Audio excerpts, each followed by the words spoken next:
Foo Fighters, Best of You on XFM 104.9. I'm Ricky Gervais, with me, Steve Merchant and Karl Pilkington. All right. Carl's had a bad week. I'm going to say it straight away. He tries to rule out stress in his life, but he's had a bit too much stress this week, haven't you? One, a phone call from his mum, stressed him a little bit. Right. Something he said in a magazine about his auntie. Came back to haunt him. With Auntie Nora? Auntie Nora, yeah. Don't name her. No. Oh, she knows who she is. No. Okay, we won't name her, right? We just say it's the one who farted for 5 minutes, and as he saw a skirt when he was young, and I found it like a split tennis ball. So it could be any of me aunties. We're that coming up, and also a bloke in Times Online, Chris Campling, did a review of the show, right, and basically said that Karl Pilkington is a creation of Gervais and Merchant. Well, if only that were the case. He said he started off saying he liked the show. He was excited. Said it was a good show. A lot of the jokes. I'm already questioning his critical faculties. Yeah, exactly.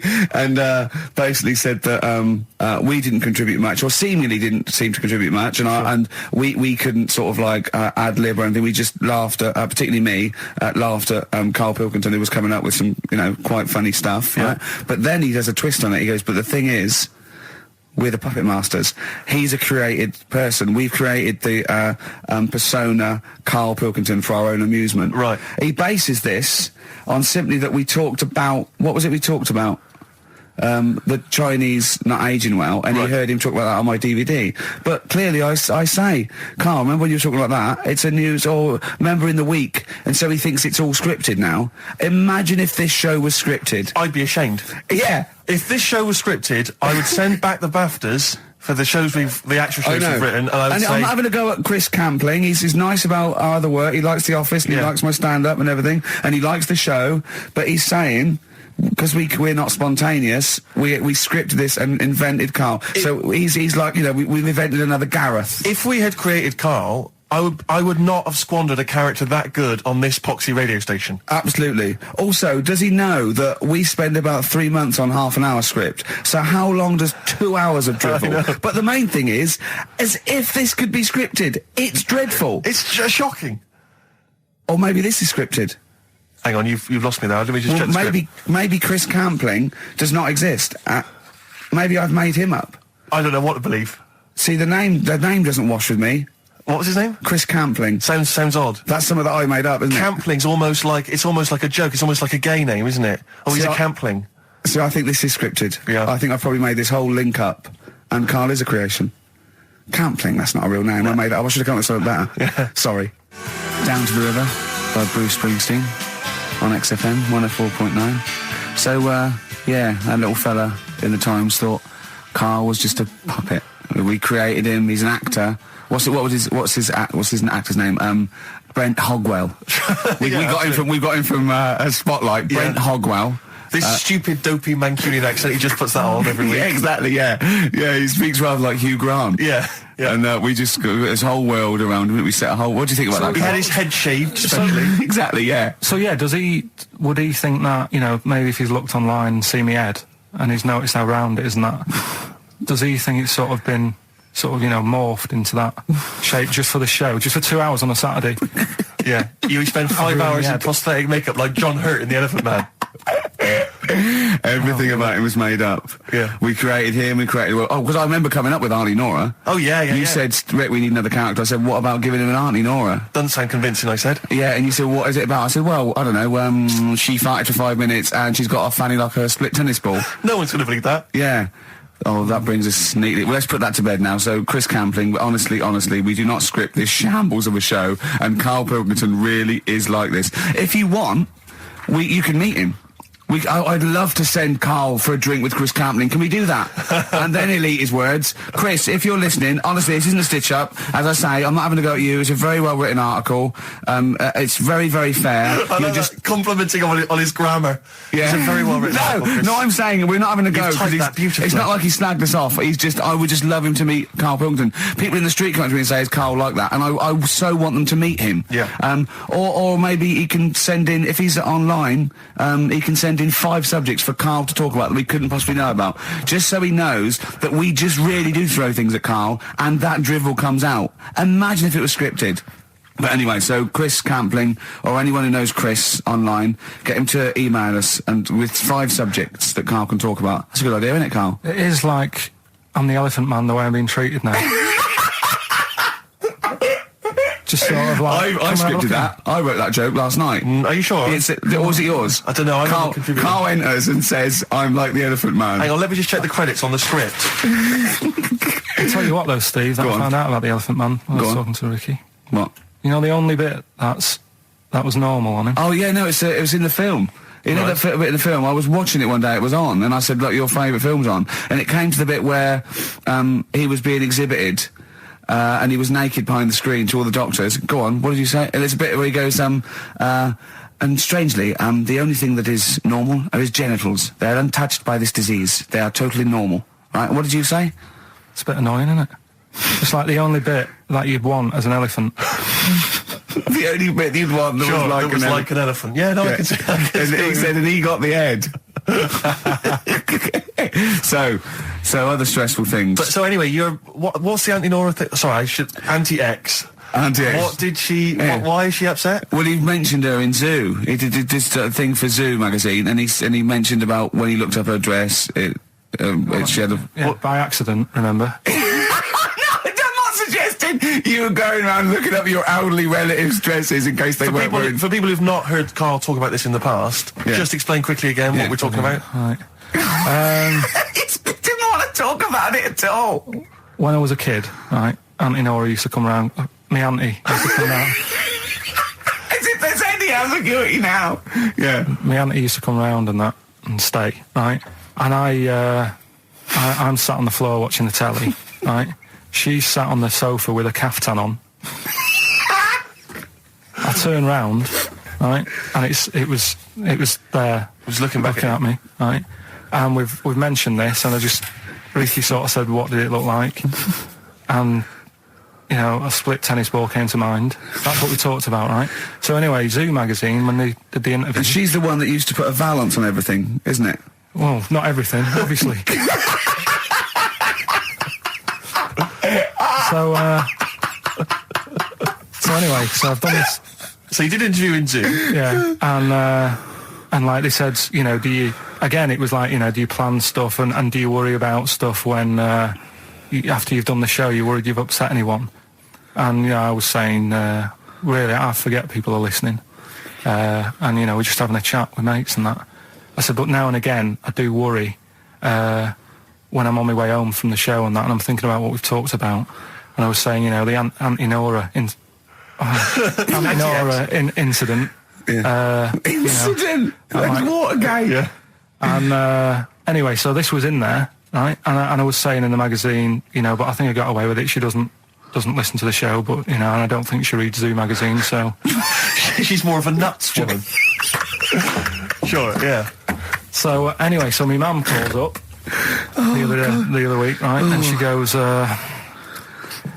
wish you wouldn't, you know, talk about Auntie Nora and that. And I was like, oh, so how do you know about that?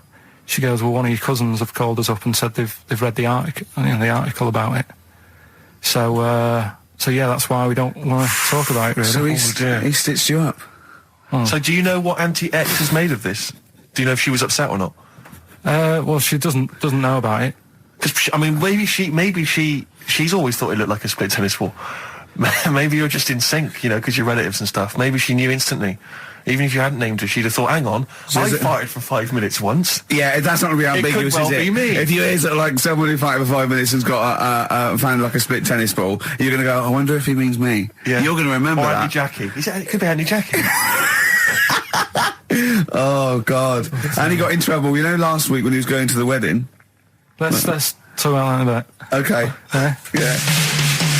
Is that a Cure? I love it. In Between Days, XFM 104.9 with Gervais, Steve Rich and Karl Pilkington. The Cure, In Between Days on XFM. So, Karl, you were going to a wedding last week. Was it last week or the week before? No, it was last Saturday, right? Yeah. And he said, looking forward to it. He went, no, it's going to be boring. Suzanne was listening, knows that the couple were taping the show, So she had to get in there before you, didn't she? She went up to him and said, look, when you're listening back to the show and he says it's going to be boring, he didn't mean you, he meant weddings in general. I love the fact she has to run around and clean up after him. It's great, isn't it? How was it? Do you not like weddings? You're not a fan of them? They're only good for the people involved, aren't they? What are you talking about? You're getting free food, free booze, free music?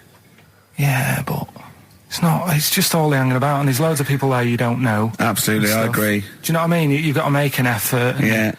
And even the bit that was important, right, when they were getting married, right, there wasn't enough chairs, because it was, all the family gets the chairs, don't they? So I was sort of stood at the back. Stood at the back and that, watching, and I couldn't hear what was going on, because a woman was breastfeeding the baby. Oh! But what? How loud was this baby going away? You couldn't hear what was going on. So it was slurping and that, and she was like, I just thought, how hungry is it? Could it not have waited? Because you've all got to wait for the buffet or whatever later. I know. But also just in this. Well, there was day and two, age- wasn't there? Why didn't you always... The only thing that annoys me with weddings is the gift. It's the gift thing. Because, like, you buy these gifts, right? You spend a little bit of money, maybe. I like to be a little bit lavish if I go into a wedding. Oh.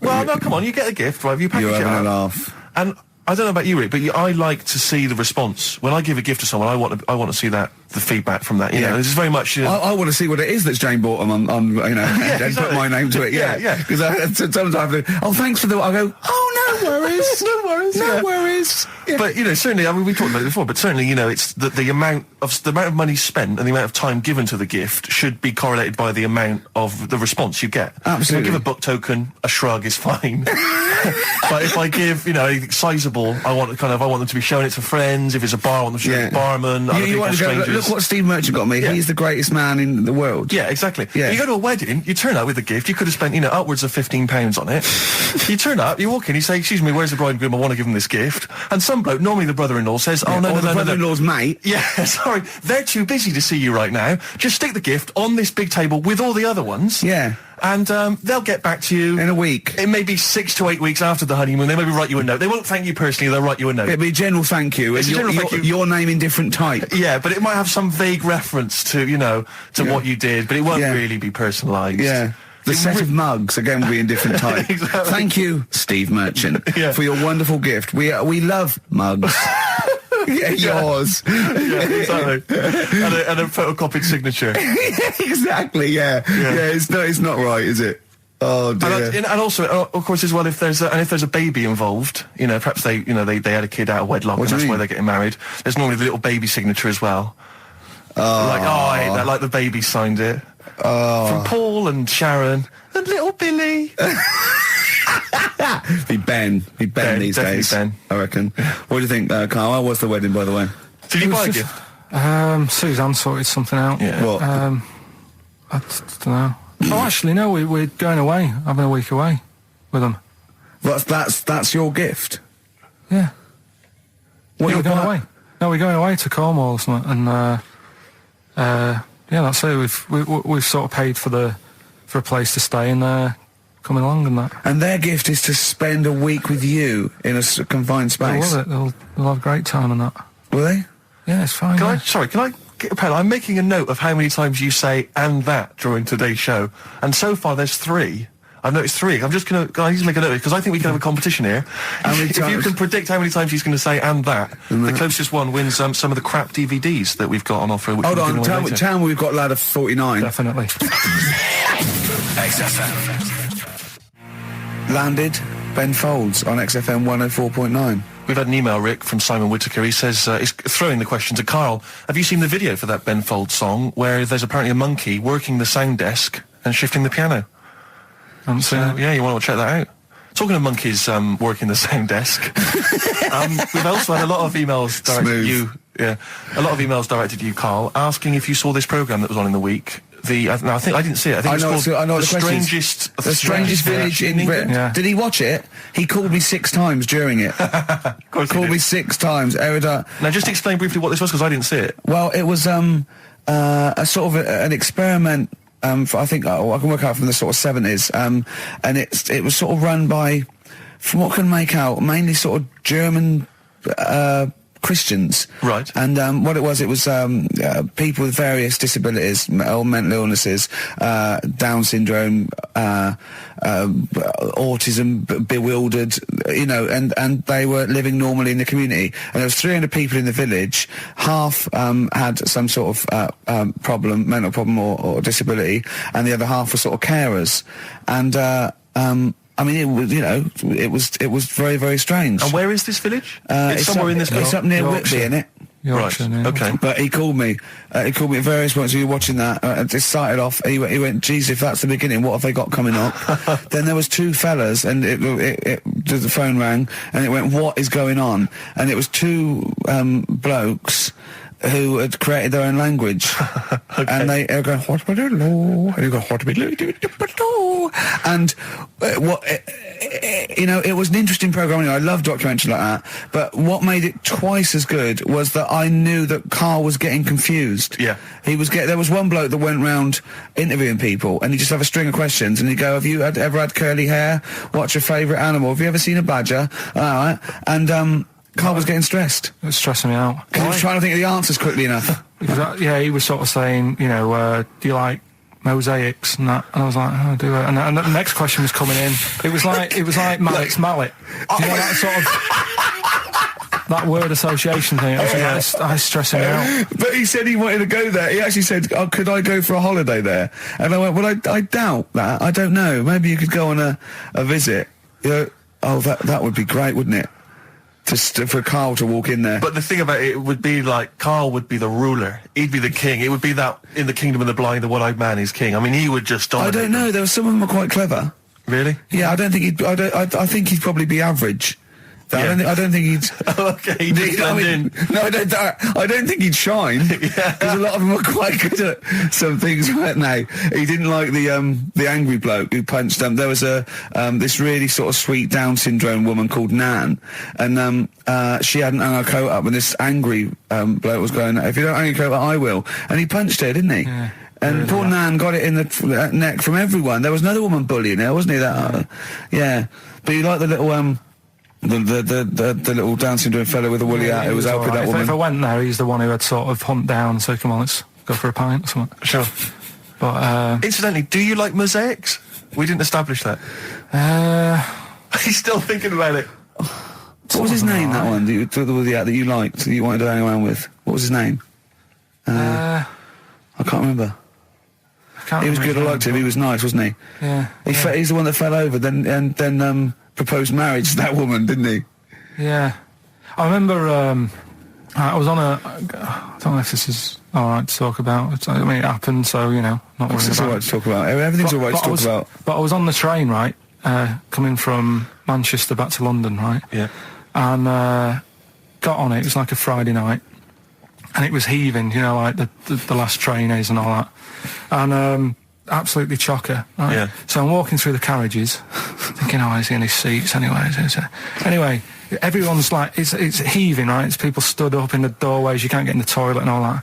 There's not going to be any chair knocking about.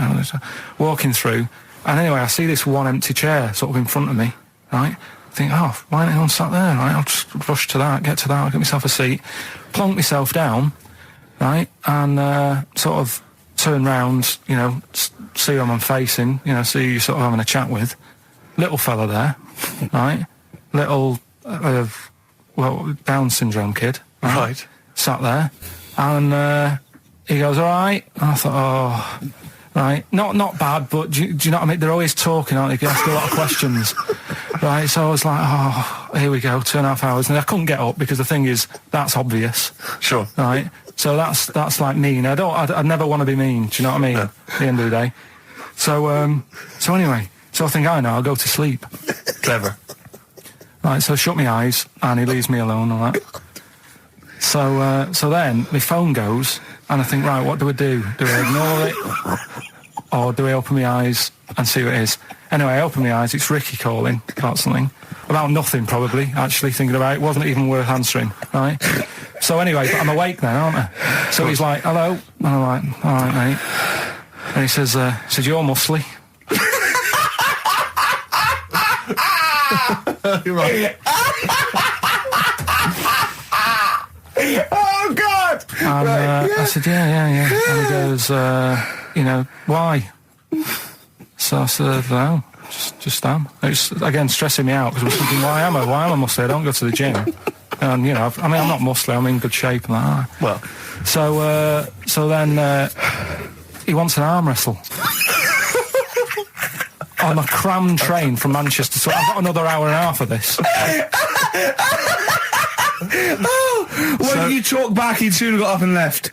If you'd have started asking him questions, he'd have got up and left with the drivel you come out with. So anyway, do you know when you're under pressure, you're thinking, well, he's said that I'm muscly, right? So do I do it or not? And there's people watching, not joining in, not sort of having a laugh and that with me, just like watching but pretending they're not. Oh, and I'm God. at one of those table seats, and he kept saying, come on, I want to arm wrestle. So, and he was getting loud, and I thought, I best just start an arm wrestle. What do you mean? I best just have an arm wrestle? What do you mean? Get it over and done with. I had to... if he's going to keep asking, I had another hour and a half on the train. Oh, God. So anyway... Oh, my God. I'm thinking who won. Well, I'm thinking, were people putting bets on? How was it working? It was stopped, and just as well, really. What do you mean it was stopped? How violent was it getting? No. He was winning. I was struggling a bit, right? Yeah. And he was really taking my arm down, and then he sort of let go and started laughing. And I thought, thank God he let go, because I would have made, you know what I mean? If I lost that, everyone's in the train looking, and all the rest of it. I never felt it's suddenly serious to him. He's got to win this. Anyway. Pilkington. But then he just, then we were chatting about favourite food and that. He likes sausages. And I said, he said, do you like sausages? I said, yeah, they're all right. I like a bit of Chinese and that as well. And he was saying, I can't have Chinese. Not allowed Chinese. Why? Don't know. He just said, it's not allowed to have it. But yeah, I had a good long chat about stuff and that. But so you enjoyed it in the end? In the end, it was all right. Yeah, it's just. What do you expect? Okay. No, but it's that thing, isn't it? It's whenever you're faced with something different, it's always awkward, isn't it? And that's the thing. You're talking about him now, are you? And I think I did all right, because everyone else was ignoring him, but I probably made his day pretty good. Yeah. We were a nice bloke. I like the idea that newlywed couple are probably thinking that's going to be a similar journey down to Cornwall. Rick, I know you like to occasionally share your musical tastes with the audience, and just talk about what you're raving about at the moment. But I can't get enough of this Bright Eyes album. I'm wide awake. It's morning. It's brilliant. Beautiful. It's beautiful. There's so many great tunes on there. It's one of those albums where it actually holds together as an album. You want to listen to it from the beginning to the end. It's dynamite stuff. I'd say go out and buy it. I recommend it to anyone. Talking of going out and buying stuff, Rick, remember? Well, you wouldn't know about that. Well, no. This is why I had to put out that appeal for free stuff, and we did mention that at the beginning of the first show, because we don't tend to get sent a lot of the usual kind of treats that a lot of radio stations and radio DJs get sent. Certainly, we never get sent music, Rick. I mean, we're probably one of the only DJs on this station that's allowed to play their own records. We're totally unplaylisted. No one ever sends us any records. I know, it's unbelievable. But we do get sent now, I'm pleased to say, some other stuff. And people are now beginning to see that, yes, if you do send us stuff, we will shamelessly plug it. We've just been sent the book of British hit singles and albums. That's proper the new gift. edition. A great gift. That is not a CD from an unknown band who pressed it in their garage. Yeah, exactly. That is not will you review this book I've done about the history of punk. That is a lovely... I could easily give that as a gift at Christmas time, and someone would think that... Now you're thinking... Exactly. You're thinking you've saved 25 quid there, aren't you? Easily. Well done. Well, look, I mean, it's a lovely day, and if anyone's thinking of having a barbecue, could I suggest a lovely Banrock Station wine? Okay. If you don't know about it, let me tell you about this. You know Tony Charlie, the manager of Banrock Station? Oh, yeah. Well, he comments, being an Australian wine brand, we are very much pro the outdoor way of life, enjoying a barbecue with a bottle of wine amongst friends. Hear, hear. I agree with Tony Charlie. Yeah. And it's a lovely, lovely do they do both red and white wine? I think they do, but I mean, I love the full-bodied taste of the Banrock Red with maybe a fish dish. Absolutely. Although I've made an error. What am I doing drinking red with fish? Oh, come along. I'll tell you, if you've perhaps finished the barbecue, we've got some guests around, the night is, still a balmy evening, perhaps you'd care for some Hope and Greenwood confectionery. I would love some. What sort of things are involved in that? You've got some delicious chocolates from Hope and Greenwood. They do make, and as you can see here, there's a wonderful presentation box. That is lovely. So if, again, you need perhaps to take a gift to perhaps a wedding or, someone else's kind of barbecue party, then, I'd have thought a lovely bottle of Banrock Station and some Hope and Greenwood would be the ideal. And if you've got anything to shamelessly plug, we've only got 2 weeks left, so please send things that are worth it, things we can drink, eat, Please do send it in soon. XFM. The magic numbers, forever lost. I was taken unawares because I opened that thing. What is it? The confectionery. Well, we were sort of doing it ironically, like people getting shameless plugs by giving us stuff. But then I opened it, and it's brilliant. It is brilliant. It's all retro stuff. It's got a curly whirly, a fountain, sherbet fountain. I've just been eating a drumstick that I didn't quite finish in time. It's got some of those little cola bottles. That's Hope and Greenwood and their confectionery, which are available now. The perfect summer gift. Perhaps you've got to go to a wedding or barbecue party. We've got some rubbish to give away now, haven't we? We have indeed, yeah. If only we hadn't opened that, we could have thrown that in the mix. I But, know, no, it's too good to give away. It's time for Rockbusters, the quiz that no one looks forward to. And we've got, as usual, the bunch of CDs, DVDs, I should say, which... Just tell me we have got another copy of Ladder 49. Ladder 49's right here. That's Brilliant. in the mix, yeah. How many did they send you? Joaquin Phoenix, John Travolta, Ladder 49, the movie that no one's seen. Yeah. I've never met anyone who's seen it. But is owned by every single XFM listener. Exactly.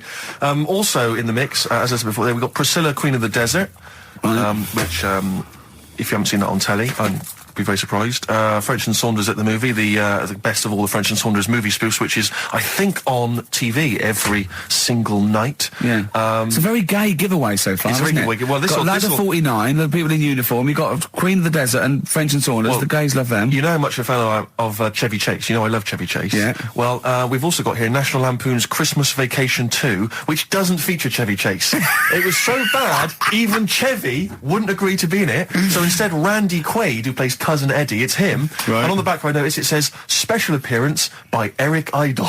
Brilliant. I mean, let's be honest. If a film's got a special appearance by Eric Idle, I know. it's probably not a classic. Is all Do you I'm reckon saying. they do always walk on the... look on the bright Let's side hope of so. life? Anyway, that's just some of the DVDs which you can win. And obviously the real reason you should enter is because you go forward to this big prize draw, which is in our last show, where you can win some actual quality. A signed Matt Groening drawing, and if you can see him drawing that on rickygervais.com, it is totally genuine. It's just there, him actually drawing it in front of your very eyes. Also, us made as Flanimals, and a signed poster by Nigel Tufnell. Christopher Guest. Sure. So proper good prizes. Yep. So this is, I think it should be the last one to get into it. Maybe next week, the 4 that we've got get down to 2 maybe. And then we get them on the line in the last, what do you think? Well, I'll be honest, I wish we'd thought it through. Rick. I don't know about you, but I wish we thought this whole Chris thing through. Campling, if you've got any ideas to how this show could have run, see, we should have scripted this. What we said, we just said the go in a draw, didn't we? Did we? So Yeah, we hadn't thought it through though. but we can't keep swapping and changing. Well, we okay, haven't we can done do what it we yet. want. We can do what we want. We can do what we want, yeah. Do you know how many BAFTAs we've won? We can do exactly what we want. High five. Well, listen. Right, let's get down to business then. Right, so Rockbusters, let's explain briefly what this quiz is for those that have only just started listening to the show. It's basically Blockbusters. Well, you say that, Rick, but it's not, is it? I mean, that Blockbusters made sense. Yeah, This well, is just this is the incoherent drivel. thing. Carl thinks this is a cryptic clue going right. A fella is walking along and oh, look, there's the fish. What does that mean? Trout spinners. Some of them are hard because they've dug Some them all of them out. are hard because they don't make sense. No, but they've dug them all out because they're going to put them all on the website for people to play along with, and they came to me for the answers, and some of them are pretty tricky. I couldn't answer them.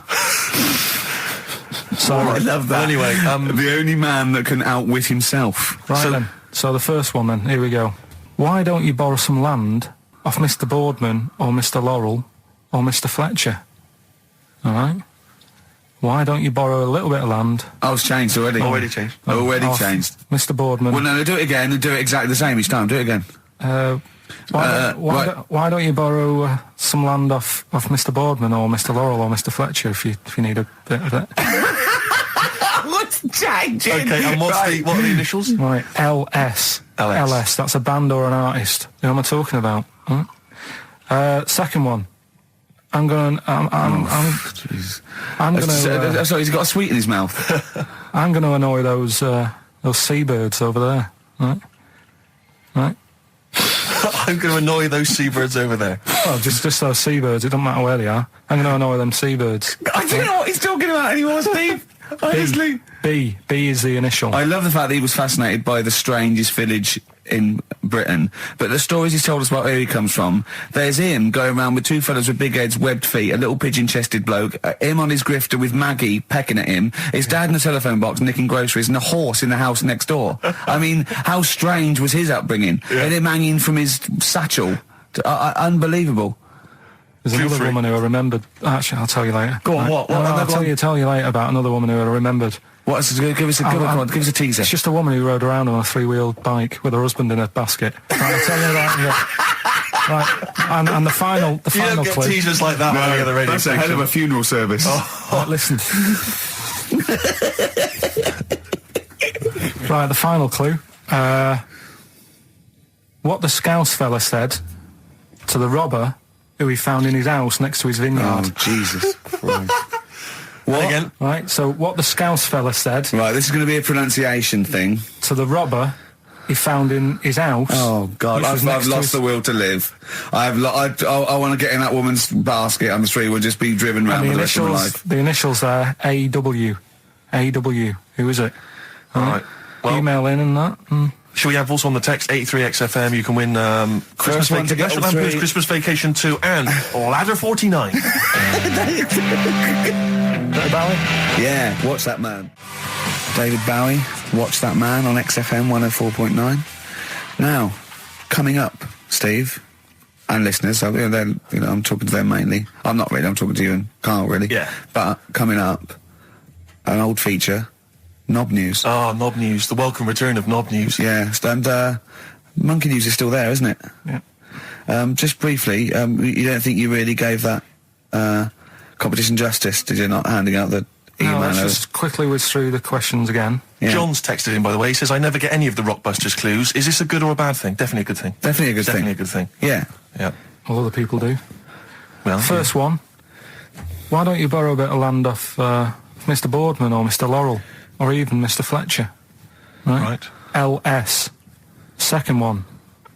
I'm going to annoy those seabirds. Right. B. And the last one. What the Scouse fella said to the robber he found in his house next to his vineyard. AW. If you know what they are, email in or text in. Tell us about the woman. What's the text? Quick. Well, 83936 on the text. ricky.gervais@xfm.co.uk on the email and that. All right, and that. Mark that one down. Just make a note of that. And that. Right, tell us about this woman. Well, it was just because you were saying about the, our living. We are broadcasting now, aren't we? This is actually going out. This is live. This isn't us sort of like... Yeah, sort but of- you were just talking about how I lived in an odd village Yeah. with kids with big heads and all that, right? And what I wanted to do. What is that again? There's two kids with big heads. Yeah, they just had sort of big heads and webbed hands and that. They went to my school, and when I spoke to my dad the other day, because I'm going to see my mum and dad tomorrow. Oh, yeah. So I said, have we got any school photographs with the big-headed kids in? And he said, no, nobody bought those sort of school photos because they were in it, so it was always a bit ruined. But I said, well, No. no, he said sales would, because he obviously talked to other dads and stuff like that, and he just said, oh, no one bought them. But anyway, so I would love them. Yeah. That's why I'd buy them. yeah, but I wouldn't stand out, would I? If And it's on that's the saying mantelpiece. Yeah, well. But anyway, so I was talking about, When you say they had big heads, what do you mean? Do they look like someone from Doctor Who? they were just quite big. But they weren't related. No. So why did two blokes with big heads and webbed feet? I lived in a weird area. There was a Was sort there of a chemical plant close by. I can't believe you've never told us that before. That explains a lot. Not just the freaks in your neighbourhood, but No, well, loads yours of truly. weird. There was loads of weird stuff going on. There was this, like I said, there was this woman who used to live in one of the council flats, right? And she had a three-wheeled sort of big. What do you call Son, it? three-wheeled son. He was the weirdest bloke we ever knew. What do you call it? Like a big tricycle, but for an adult rather than one for a kid. It was Yeah. a big It one. wasn't a motorbike though. It was a No. It was a pedal push bike thing. Right, yeah. And she used to just sort of ride down the road with a fella sat in the basket on the back with his legs dangling over, and they'd be going to the pub and what have you. bike. Was it a different fella each time or the same one? Same Yeah. little sort of bald-headed fella. So it wasn't collection for organs and things. Bring out your ill. And then people just throw Grandad just in the back and go, right, we get £4 for Grandad. But she used He's got to a be lovely quite... pair of testicles on him. They're very low, but they can still Bring out be... your dead or nearly dead. She used to pick on her husband quite a lot. They'd be in the pub and what have you, and they'd be sat by themselves, but she'd always be sort of, you know, having a go at him, moaning at him, sort of pushing him about and that. So my dad and his mate, right, they went round to their house, knocked on the door, she answered, and he said he was a copper, right? He said, you know, Detective Pilkington, can I come in and have a word? So I'm just going to make a note of impersonating a police officer. Yeah, but for the good, he went in and sort of said, now, I've heard, It's a superhero. Yeah. I've heard, you know, you picking on your husband a lot. Yeah. We'll be keeping an eye on you. Do it again, and there'll be trouble. And she backed off after that. She That's was all good. right. And how was the husband? Was he still in the basket though?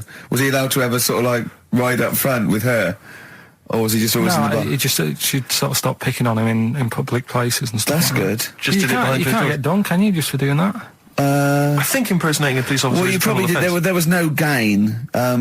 I think you can't impersonate a police officer full stop, but I think they'd probably be lenient on him that he was, you know. But let's face it, he's not going to be caught because why would anyone know about it? It's not like his son's going to say it on a radio station, is it?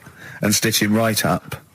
Is this something you did generally? Kind of a little bit of light vigilante work? Just whatever, him and his mate, just, you know, if they saw something going on, they go, what can we do?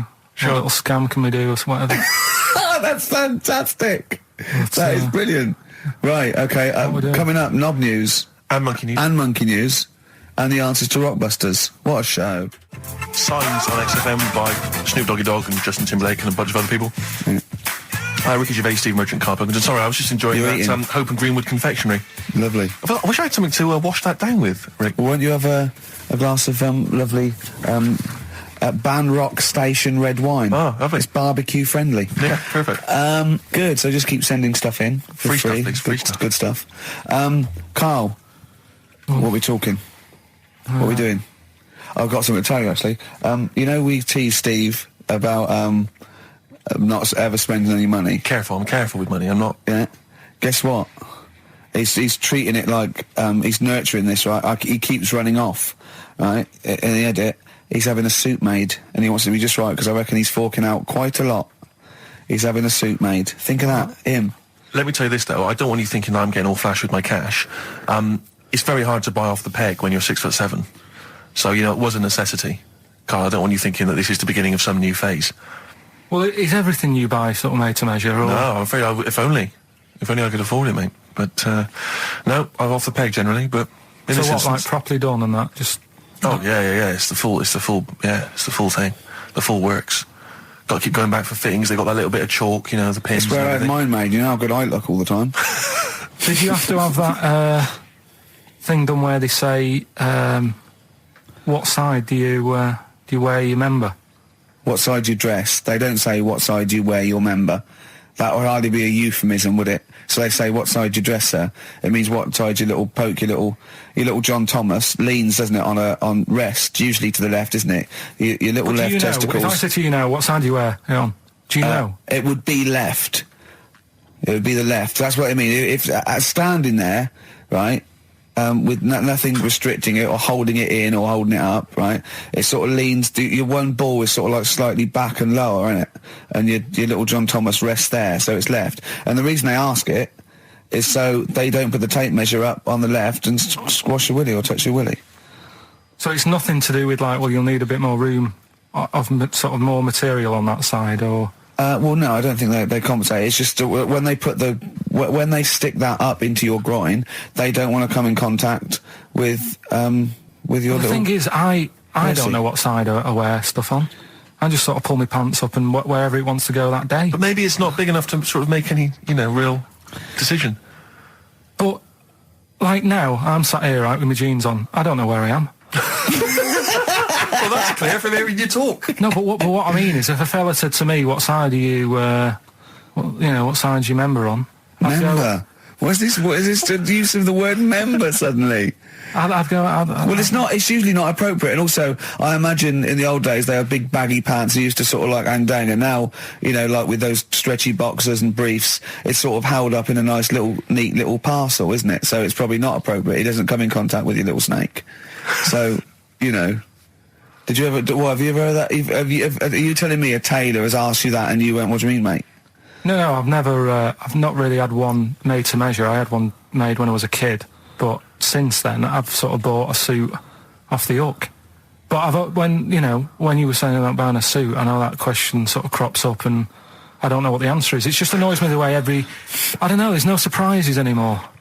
Do you know what I mean? People know. What do you mean? He's going to go, right, I'm going to measure you now. Which side shall I measure? Go, well, pot luck, go on, have a look. Right, there you go. Oh, you got it. You checked me no, out. but What do you mean there's no surprises anymore? What are you talking about? Everything you say is a surprise. Everything you say. Every opinion you have is a surprise to me. What I mean is, why aren't people just happy just to go, well, depends, doesn't it? I'll just pull the pants up wherever it wants to go. I'm happy. What do you mean? Why is this such a big issue? But Carl, when they ask you this question, they're not making a note of it somewhere. It's not statistical research to find out what the kind of common leaning is. It's a question so he doesn't touch it when he's using his tape measure. Just be careful. But he is being careful by asking the question. But what's wrong with him touching it anyway? It's only like a slight... Fair enough. But if he just sort of, knocks it a little bit, you can just go... Do that again? To me, it's the same as the prostate thing. It's just happening all over again. But the doctor doesn't go, oh, what side's your arse on, sir? Trying to avoid the arse. He wants to go, he knows where your arse is, and he's aiming for it, and he wants to get it up there. He's aiming for it for a good cause. This little fella's going, well, I've got to measure his leg. I don't want to touch the knob. I'll just ask him, sir, do you mind telling me where your cock is so I can avoid it? It's a big difference. But like I'm saying to you, I'd have to have a look first to let him know. I don't know where it is now. I don't know. It could be the left, could be the right. Are you telling me you don't know where your knob is without now? looking?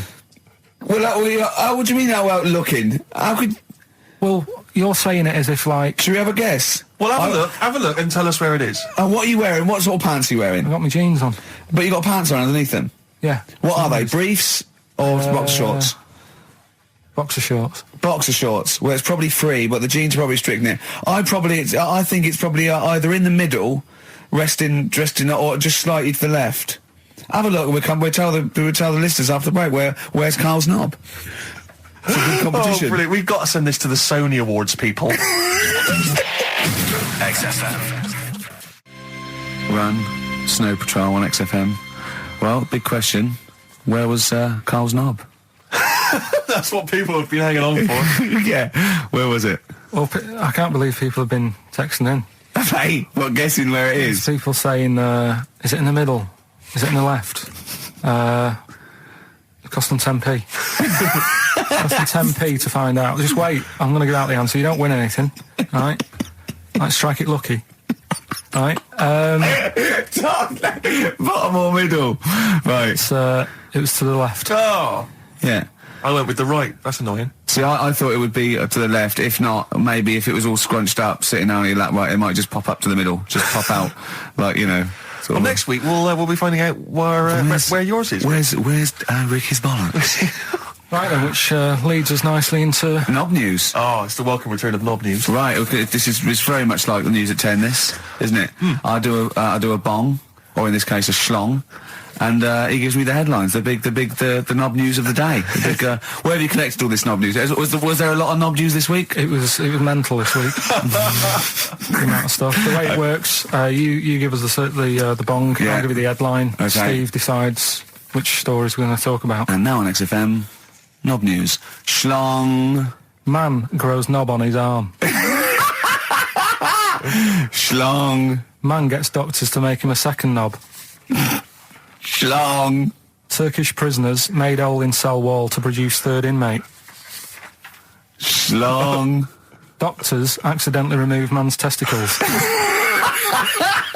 So, well, can I straight away go for the accidental removal of the testicles? Well, it's happened before, hasn't it? We've talked about that before. Well, how did that, what did he go in for a tonsillitis? What are they called? Tonsillectomy. And he went in the wrong way. What are you talking about? How can they accidentally remove his testicles? It says he didn't look at his folder, and the doctor said to the fella, "Oh, we've removed your testicles and we wanted to take out your prostate gland." So that's what happened. There's the story. This is what I mean. That's why I don't like going to the doctors. happens, doesn't it? Because all these sort of... it's when they say things like, oh, it's just, we do loads of these operations. That's when they're not concentrating. Brilliant. Do you know what I mean? When they say it's procedure. That's like having a boring job that you do every day when you're not going to be concentrating. I prefer them to go, this is a tricky one, this.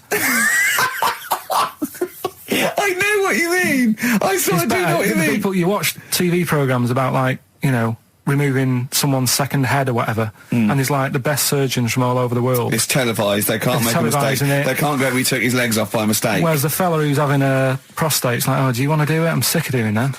Yeah. And they're probably doing a crossword whilst right it. Of course they are. I've seen that actually in operating theatres. They're doing a crossword. That's what I mean.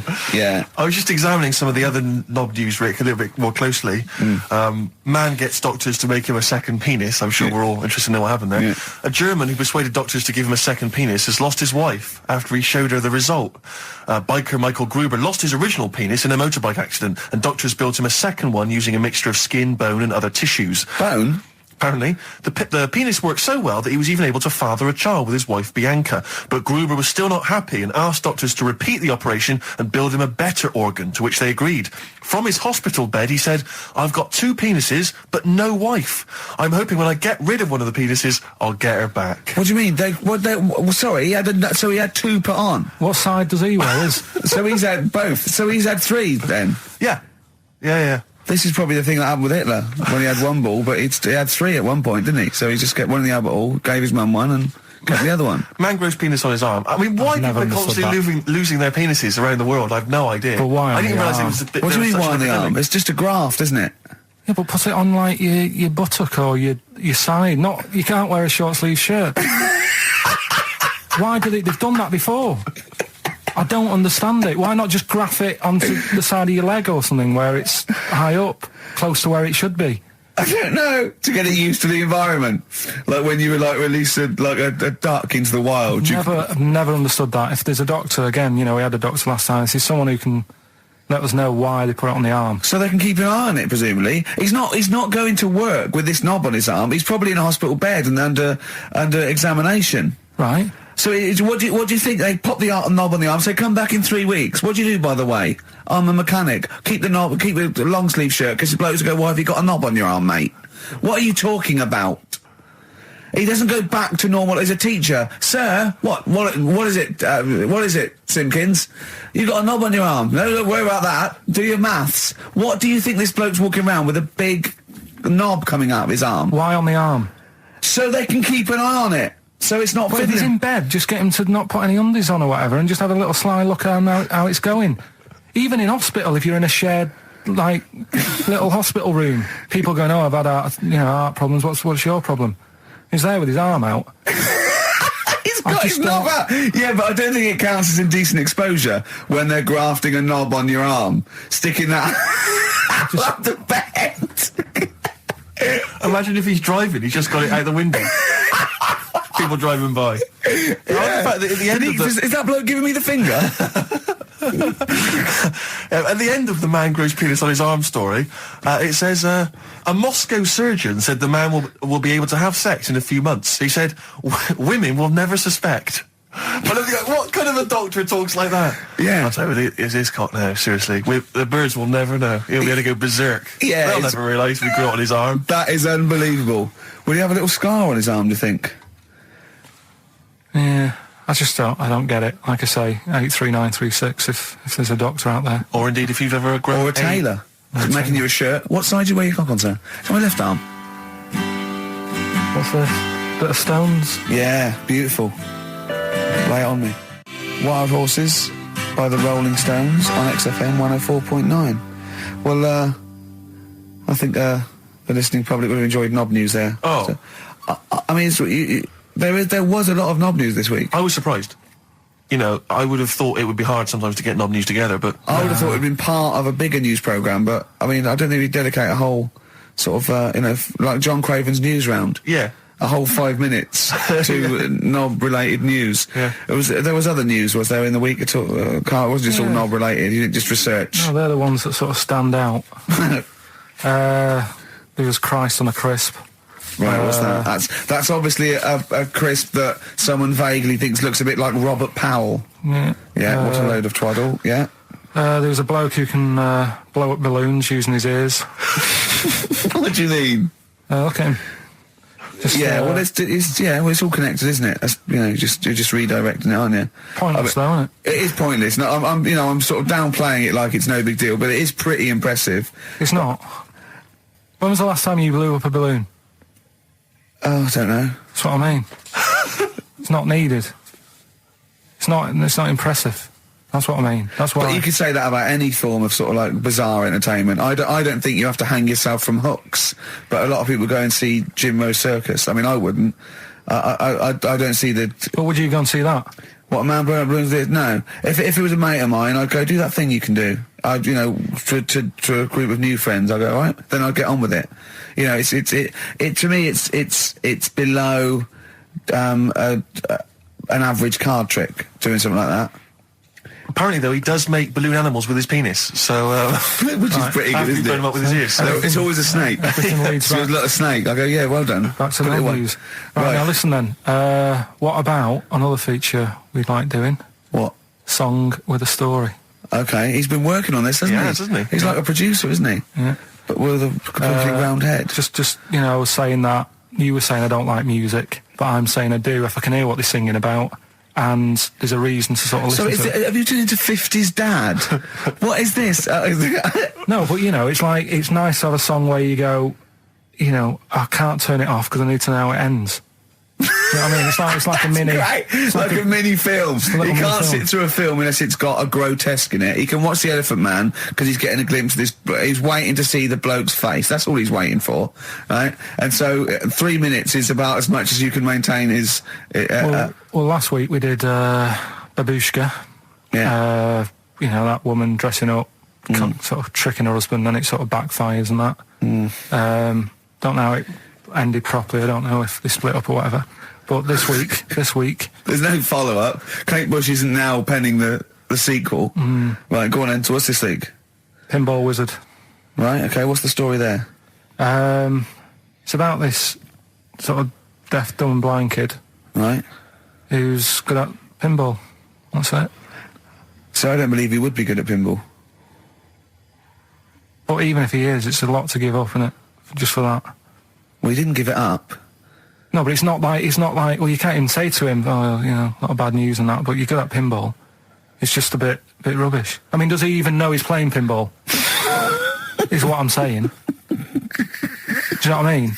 And it's not hard, it's just moving the thing, just hitting the buttons hard. Yeah. It's not like, if he was good at Pac-Man or something, you go, oh, yeah. But It wouldn't scan, would it? Well, I mean, what were they thinking of? What were the Who thinking of when they wrote this? well, let's have a listen to it. But, you see, now, being He's a Pac-Man wizard. It kind of works. Yeah. He's deaf, dumb and blind, though. Yeah, That's pretty grim, isn't it? it's rubbish, isn't it? Well, don't say that. Oh, that's all right. I can't hear you. No, but it is like, it's just the worst, isn't it? I can't imagine what that would be like. It's pointless. Like being a tapeworm or something, isn't it? It's just... No, but what I'm saying is, what sort of a life is that? It's horrible. It is a bit like being one of those creatures deep in the ocean. Well, look, can I just answer your questions? It must be terrible. Yeah, that's what I'm saying. Yeah. Job done. But would you want a song about it? And, he's good at pinball. But it's not a real person. We were getting on to the realms of Well, let's people with have a disabilities. listen. But he is not a bloke that existed they sang a song about. Well, listen to it. Anyway, Well, it's not a true story. I don't need to listen to let's it. have a listen. Oh, okay. Pinball Wizard by The Who. A little song with a story there about a little deaf, dumb and blind kid. Thoughts, Carl? I just, it's depressing, like I say. I don't know why. Is he enjoying playing the game? I don't know, let's get Pete Townsend on the phone. Carl, what are you talking about? I'm just trying Listen to the lyrics, right? Deaf, dumb, blind kid. He can't hear no bells and bells. He can't see any flashing lights. He plays by sense of smell. Now, I'm pretty sure that isn't a scientific document Pete Townsend is reading out there when he wrote this song. He's making it up.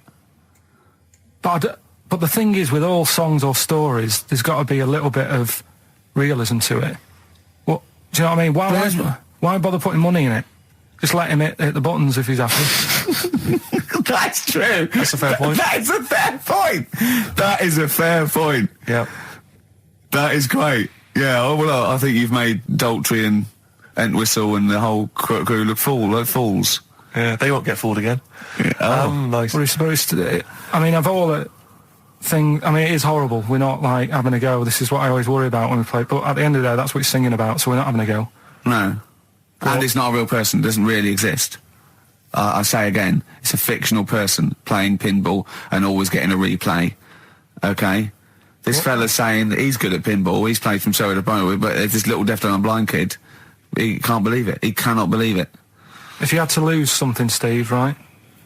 It wouldn't be money. That's true enough. Your sight or your ears.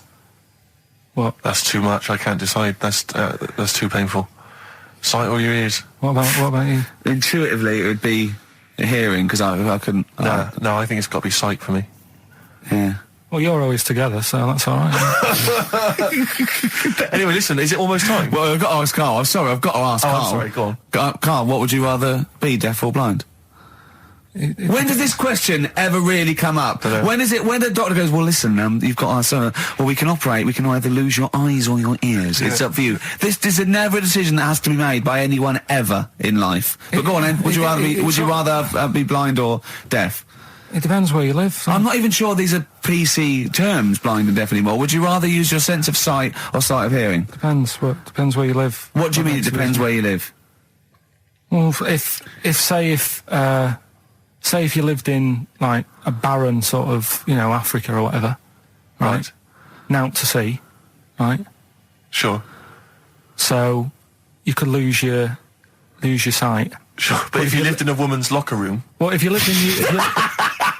Quite noisy. Yeah, it's quite noisy. Stop banging that door. Yeah, I'll have my sight, lose my hearing. But if you live in, like, New York, loads to see, but a little bit noisy. Sure. So... Perfect. That is a brilliant answer. Unbelievable, once again. Can we have monkey news? Oh, this show's like one long monkey news, isn't it? When you tune in to hear Karl Pilkington. I don't know. I'll tell you what, why don't we play a little short track? Right, what was little short track? What is it, Steve? It's Green Day. Green Day. A bit of Green Day. We'll cram in the monkey news. We'll play the ads. Justin's here. That'll be that. Right? Go on. That's what we'll do. Green Day on XFM 104.9 with Gervais, Steve Merchant, Karl Pilkington. We need the answers quickly, Karl. Rockbusters. We're running out of time. We've got Rockbusters and monkey news to come in this fun-packed show. Give us the clues. Give us the answers. Right, the first one was, why don't you borrow a little bit of land off Mr. Boardman or Mr. Laurel or Mr. Fletcher? Go on then. Right, sure. what am I getting at there? The initials were LS, right? Lease a Stan's field, right? Because you're borrowing it, that's leasing it. It's Stan Boardman, Stan Laurel, and it's a field and that, isn't it? Second one, I'm gonna annoy those seabirds. That was B. What you doing when you're annoying a bird? You're bugging it. What's a seabird? A gull. Buggles, right? Bug gulls. I don't know where to start, mate. Right, don't worry about it. I don't know where to start. If we had more time, don't worry. I'd throw him out of a window. Right. What the Scouse fella said to the robber he found in his house next to his vineyard. Go on, that then. was A.W. Yeah. That was A, me Winehouse. Right? What? A, me Winehouse. What? A, me Winehouse. What do you mean Winehouse? It's a vineyard. It's a cottage in a vineyard, so that's like a winehouse. Say it again. What's the clue again? Amy Winehouse. Well, yeah, but what do you mean? Amy.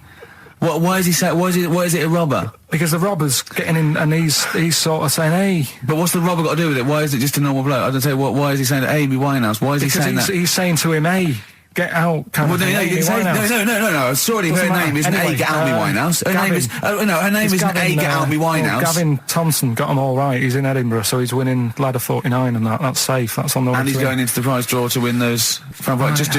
This better be a good monkey news, Carl. That's all I can say, because that was drivel. Amy Winehouse. Play the jingle.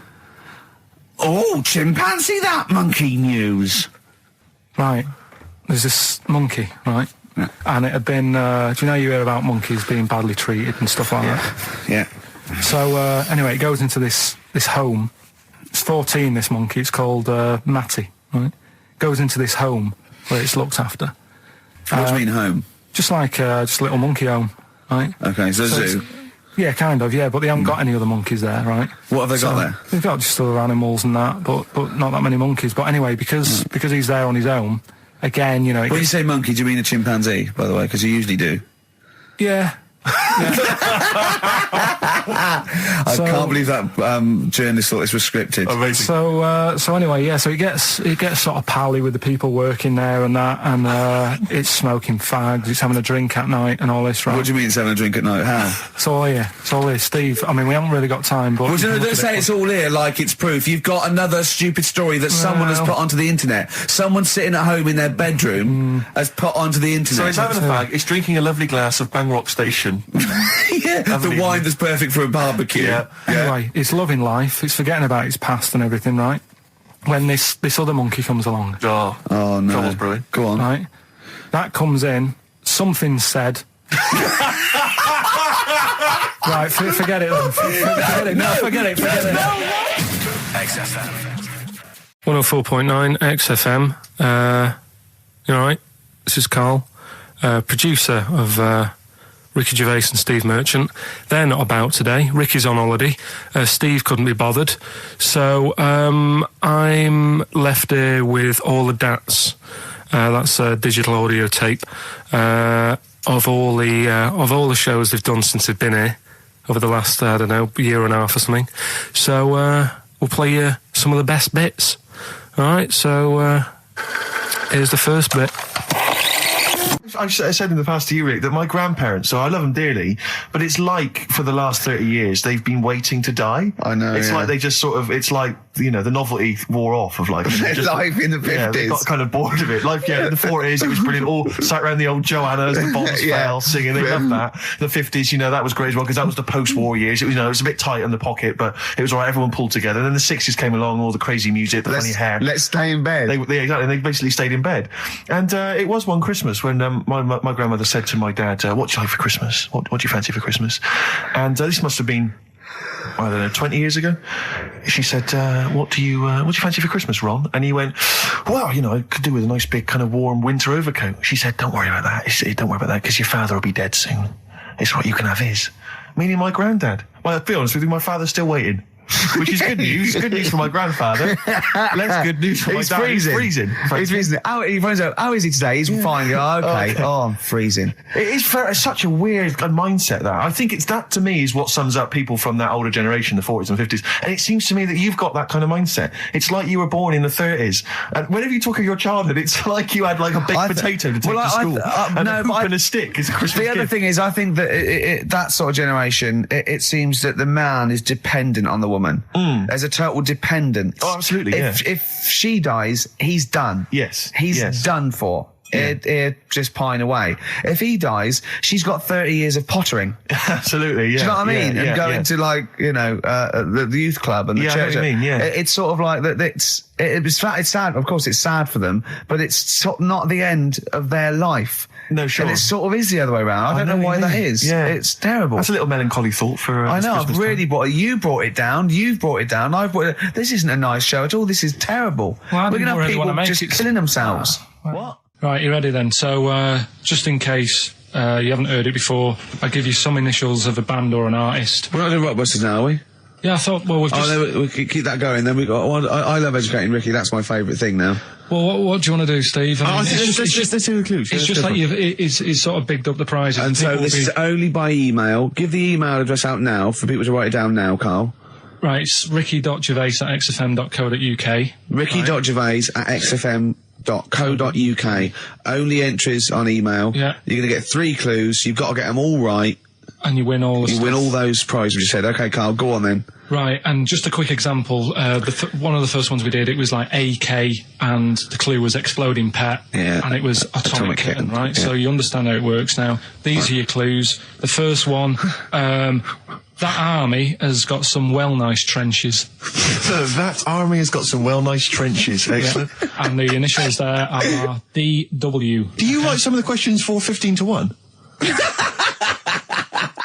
Go on. So that army has got some similar well-nice phrasing. trenches, okay. Okay. The second one, What were the initials there, Karl, on that person? DW. DW. Yeah. Right, the second one, the top of them curtains are all wrecked. All the materials all worn. He acts it out though. We've got to get him on telly. We have got to get him on telly because his little face and his gestures. That's the second one. The initials being HV. Okay, the top of those curtains are wrecked. all the material's all worn out. Right, HV. And the final one, here's the final clue. I was in Texas the other week, right? I tripped and landed on my knees in a puddle.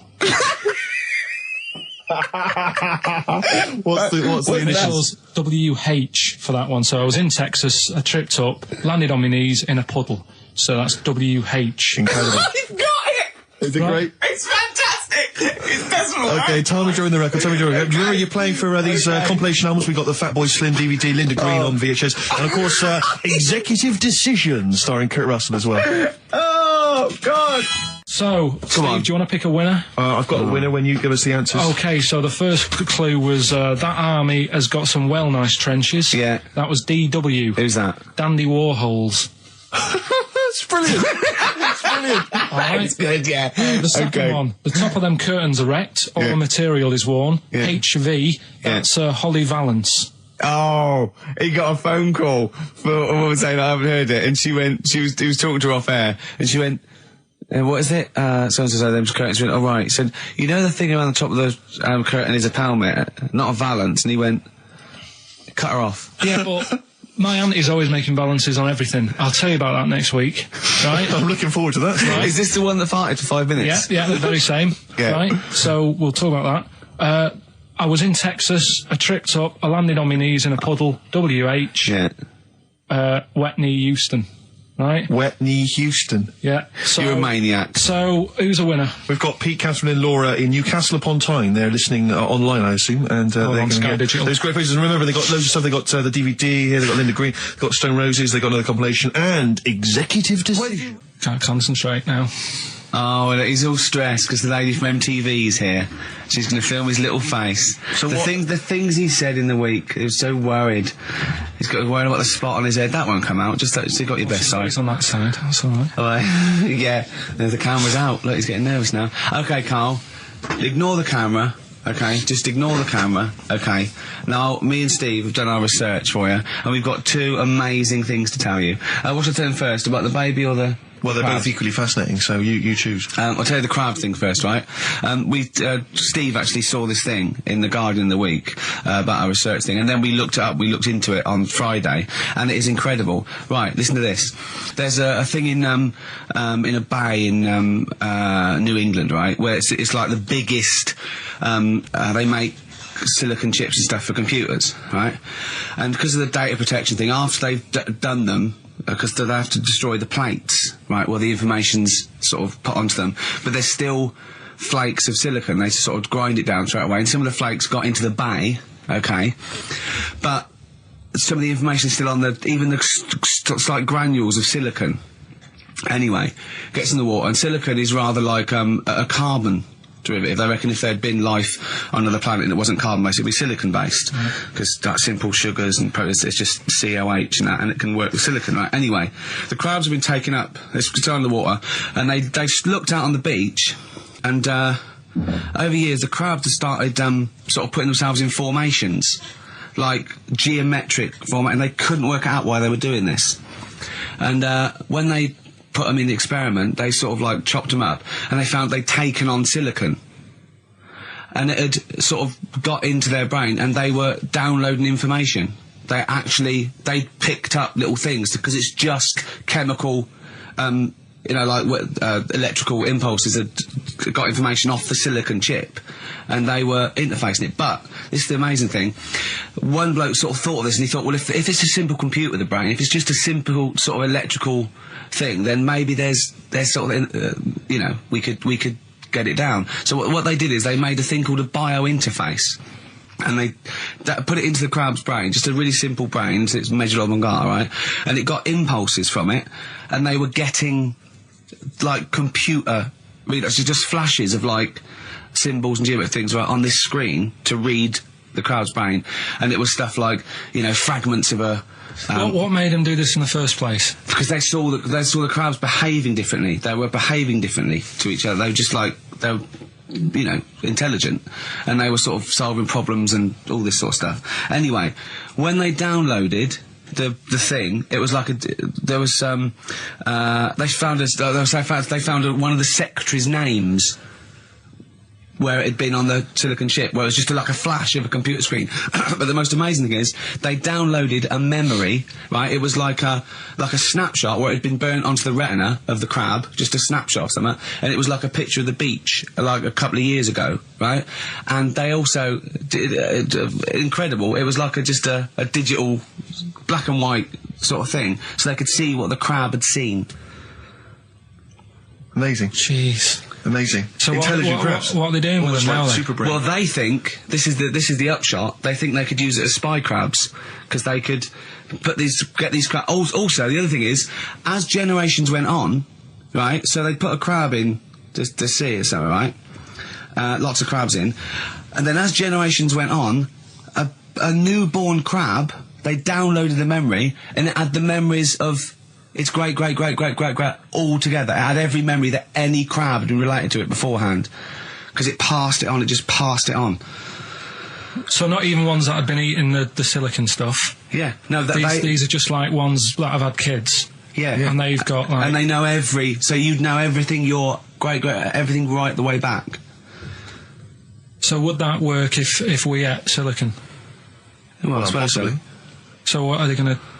Well, they can use them for all sorts of things, though. I mean, that's what's incredible. I mean, I don't know how you train it particularly. I don't know, it'd be quite tricky to train, but I'm assuming if they can do it that way, then presumably they can give it like certain silicon information, which they can then plant in it, if you like, within its sort of food. Also, if you get them onto enemy beaches, you'd have like 1,000 digital cameras just sneaking around. You could get like Osama bin Laden or someone. They don't understand the information they've got. No, they don't know they're doing it. They just download them. So it's not like you could torture them and they won't be able to sort of give you the information because they wouldn't know what information they had because they're just. But the first crab they downloaded, they just kept seeing the same picture of a big crab feeding it, which they really.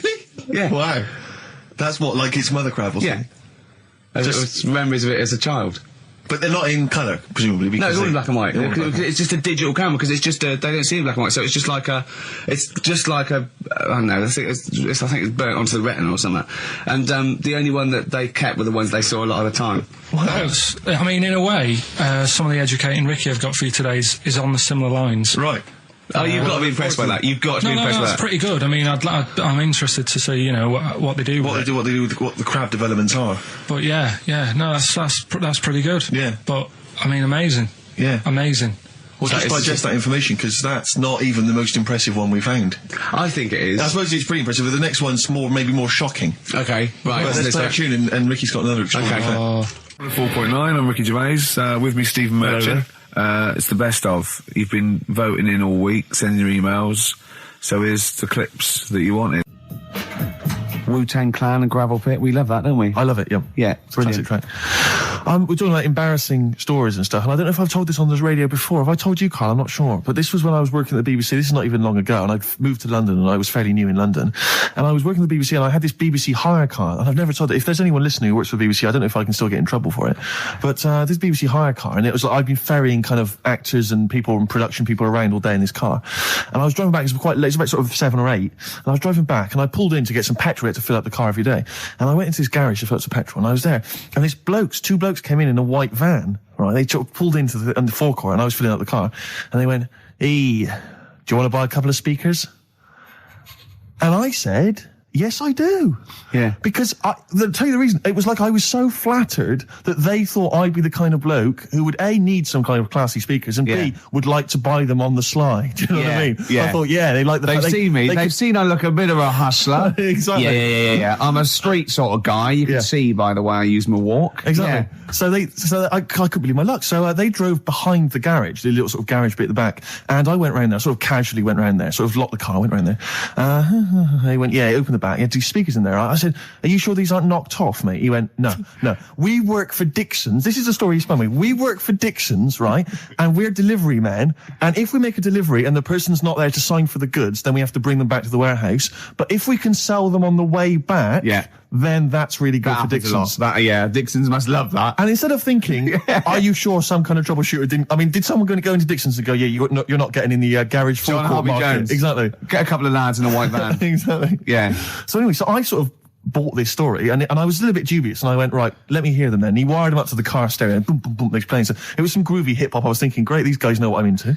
Yeah. And he's giving me the talk and stuff. And I said, I'm a bit worried these are knocked off. He went, no. Listen, we got a bloke at Dixon's who can confirm this is fine, right? Phone him up, use my mobile, right? And quote this reference number, right? So I phone out, and I goes, yeah, I go, hi, some guys here in a garage forecourt trying to sell me some speakers. Just wanted to check. He went, it's fine. I went, should I just read the reference number or whatever? He went, if you want. And X14, and I'm like, yeah, it's fine. Yeah. Okay. You know what that was, don't you? That was actually Mr. Dixon himself. Exactly. Yeah. Exactly. So I'm thinking, well, they sound great. They're giving me for a knockdown price. I'd say they were like 400 quid, they were like 200 quid or something. It was a good bargain. I was in the market for some speakers as well. Yeah. So, while they were loading it's them all kosher, I phoned Dixon. Exactly, I phoned Dixon's, that's fine. Yeah. So while they're loading them in the back of the BBC hire car, right, I'm in there paying for the petrol, right, and the guy who's serving goes, all right. He goes, what were you doing around the back with those blokes? Right? Because obviously there's security cameras filming this whole transaction, right? And he goes, what are you doing around the back? And I went, brilliantly, there's some old mates. Some of my mates were just having a chat and that.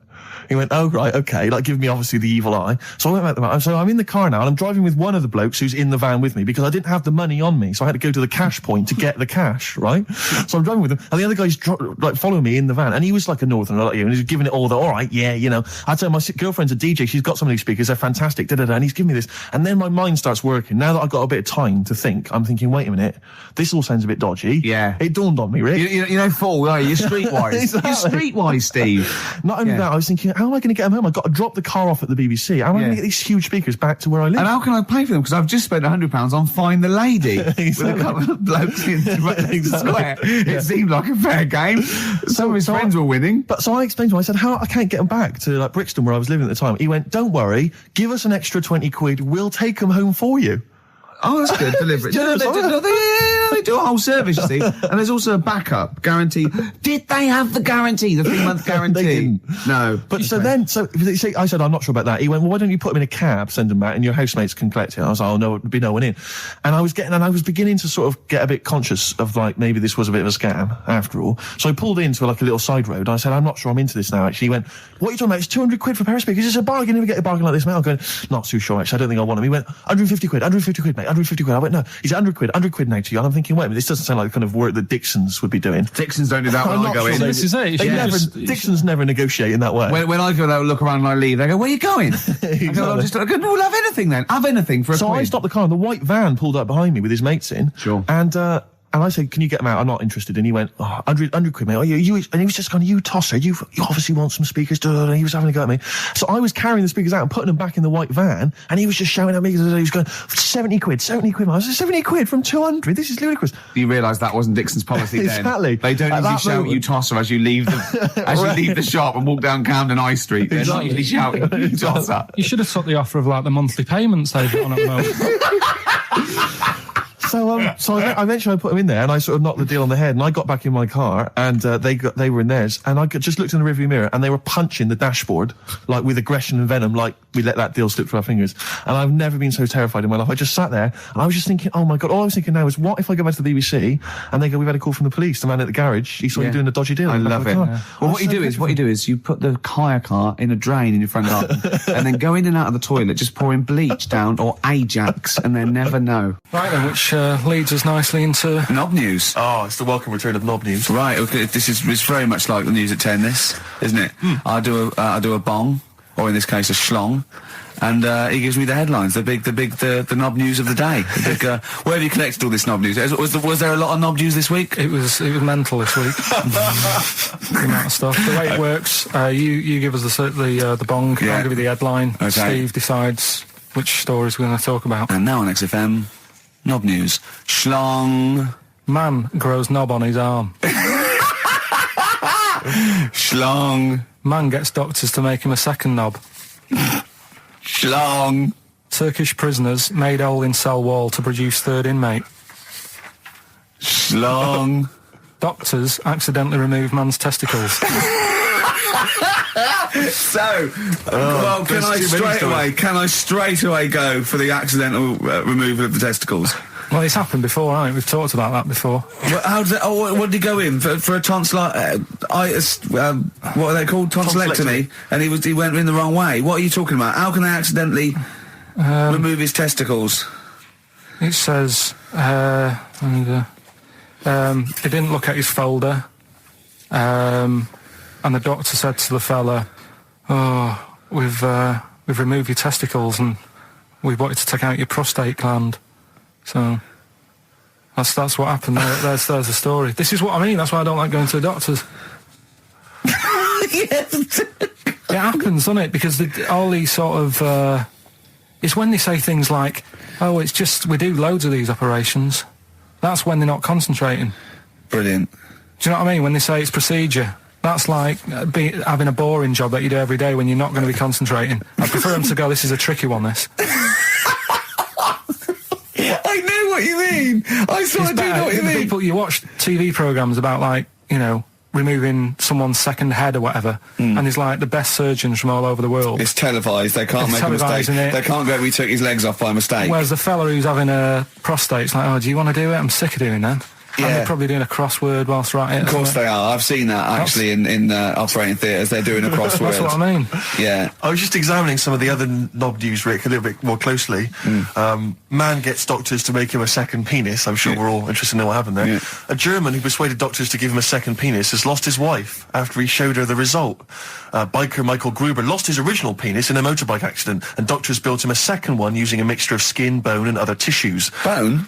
Apparently, the penis worked so well that he was even able to father a child with his wife Bianca. But Gruber was still not happy and asked doctors to repeat the operation and build him a better organ, to which they agreed. From his hospital bed, he said, "I've got 2 penises, but no wife. I'm hoping when I get rid of one of the penises, I'll get her back." What do you mean? Sorry, he had 2 put on. What side does he wear? So he's had both. So he's had 3 then. Yeah. Yeah. This is probably the thing that happened with Hitler when he had 1 ball, but he had 3 at one point, didn't he? So he just got one in the Albert Hall, gave his mum one, and got the other one. Oh, chimpanzee, that monkey news. Right, there's this monkey, right? Oh, yeah. I think his name was number 6 or number 7 or something, right? In this lab, right? Yeah. And anyway, it's in there with, like, you know, the rabbits and little mice and stuff like that. And the rabbit smoking. The nurse, right? Not the nurse, the woman who works in the lab, what would you call her? Is it a nurse?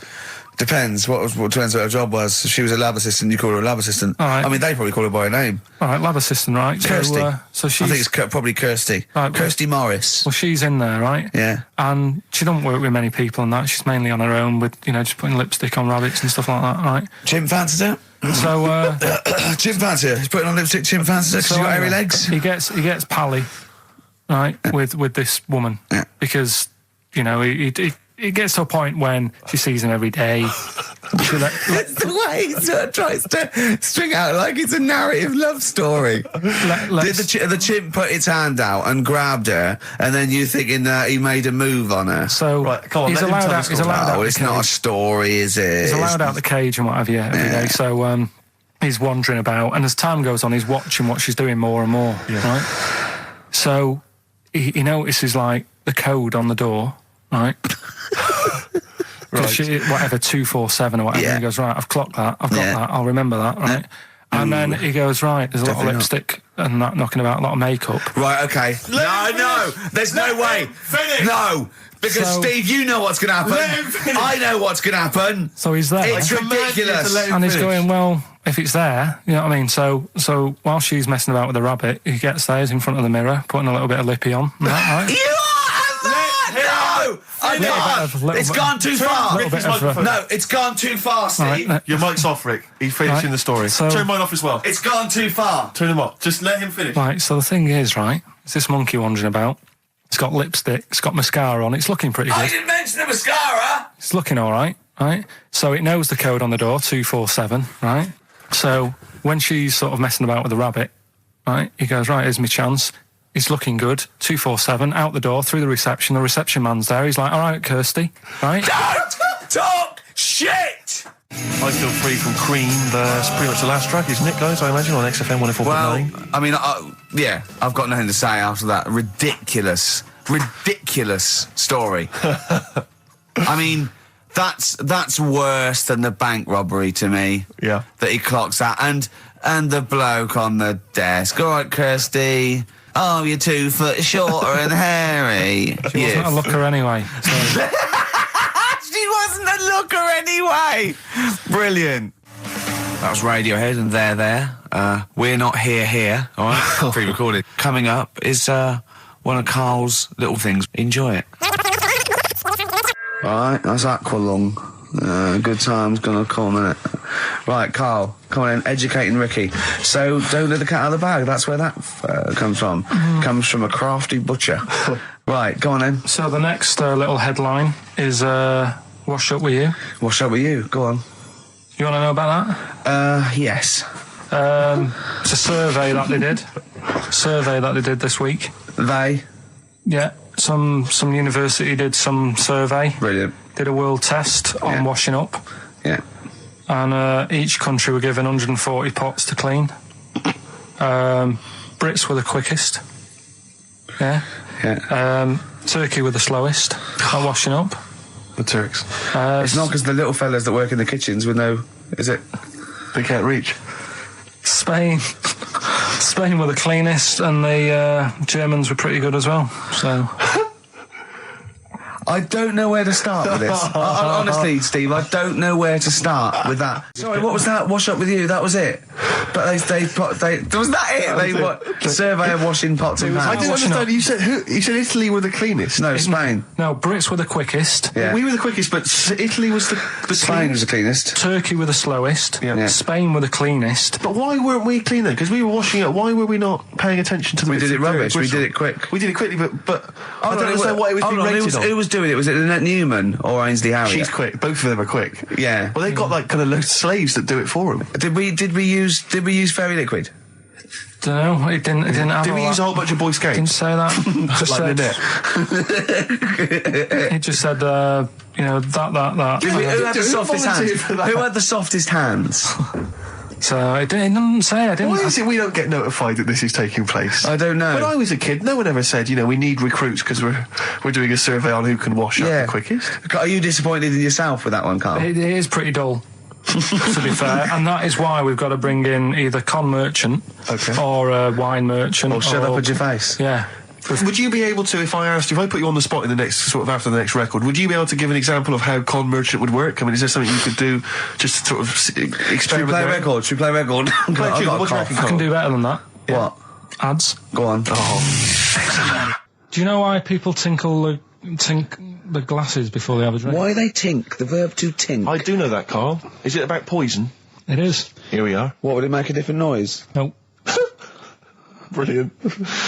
Go on, explain Why? it. You explain it, Steve. No, don't Steve. You explain it, Carl. Go on. Oh, I've started, so I'll finish. Come on, Carl. Explain why they tink the glasses. Ages ago, Yeah.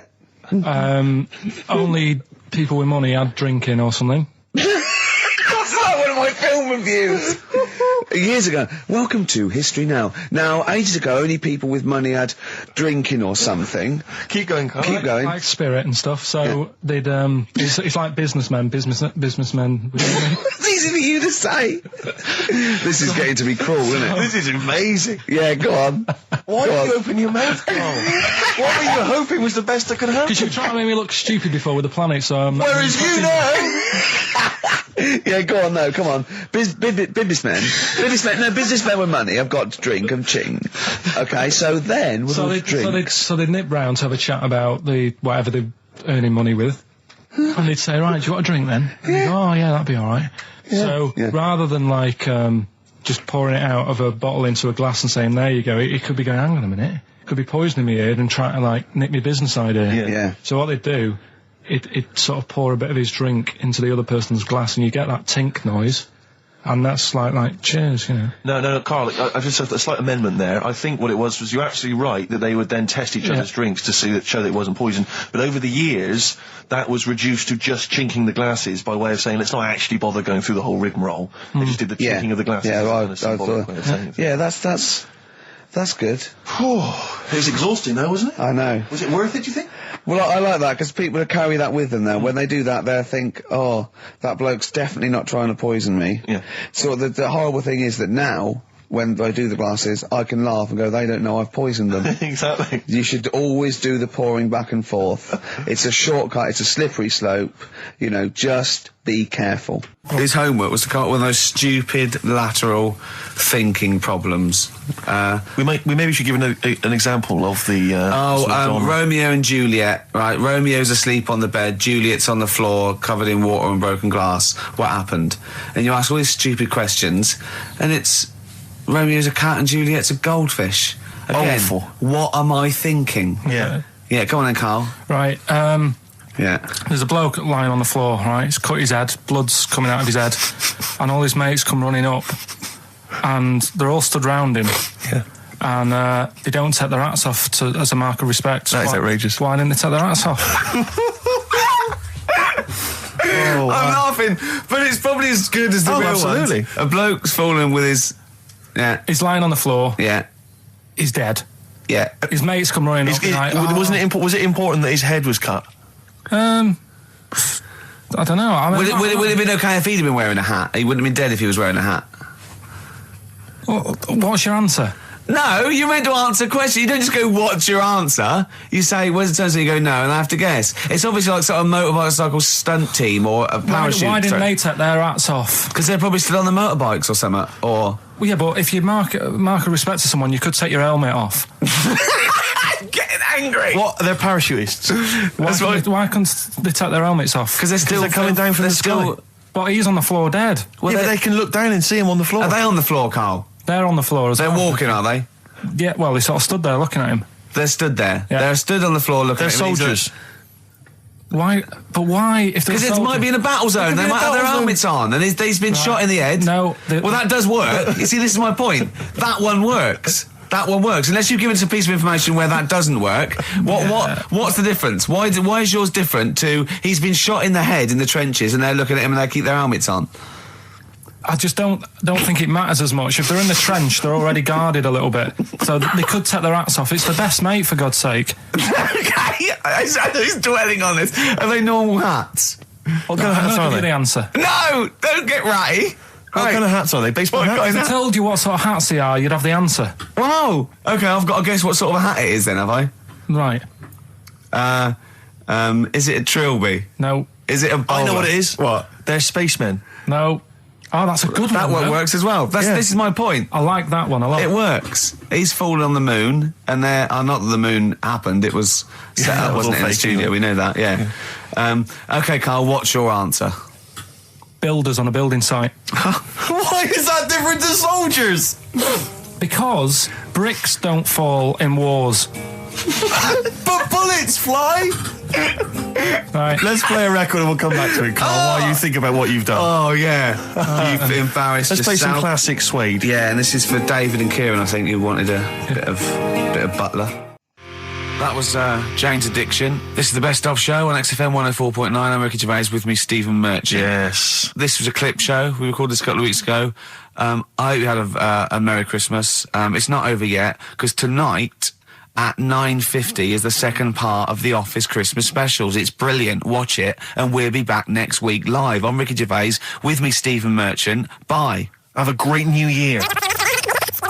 But if you want, I'll pay for you to take history again.